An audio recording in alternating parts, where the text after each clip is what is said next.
Useless fucking fuckers. I don't know, I just don't think this is like great for me. I don't want to do it. I'd come to your restaurant. You might not get them. It's going to be very popular. Oh my God, what is that? Yeah, I'll get it. Oh my God, what is that? Where's the flavor? Where's the flavor in this? I don't taste anything. I don't taste sugar, cinnamon, nutmeg, milk, nothing. Nothing at all. Nothing is gonna come between our love, Judy. Nothing. Oh my damn it, Kevin!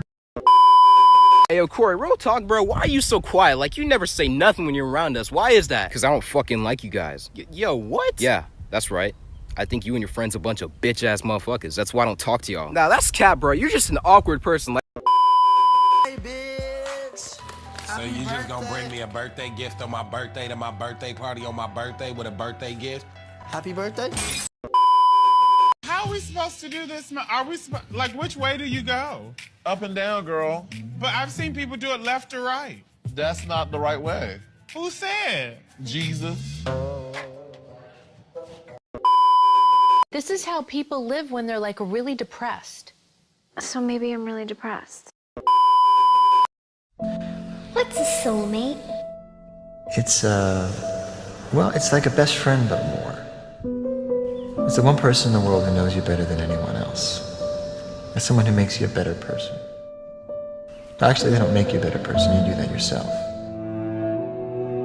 Because they inspire you. A soulmate is someone who you carry with you forever. It's the one person who knew you and accepted you and believed in you before anyone else did, or when no one else would. And no matter what happens, you'll always love them. Nothing can ever change that. I gotta put me first. I gotta put me first. I gotta put me first. Dude, I'm telling you, gaming is my therapy. you fucking piece of shit! You are without doubt the worst pirate I've ever heard of. But you have heard of me. I've only had Arlo for a day and a half, but if anything happened to him, I would kill everyone in this room and then myself. Very violent eulogy, I like it. How does that even make it? You just stab me? What is your problem?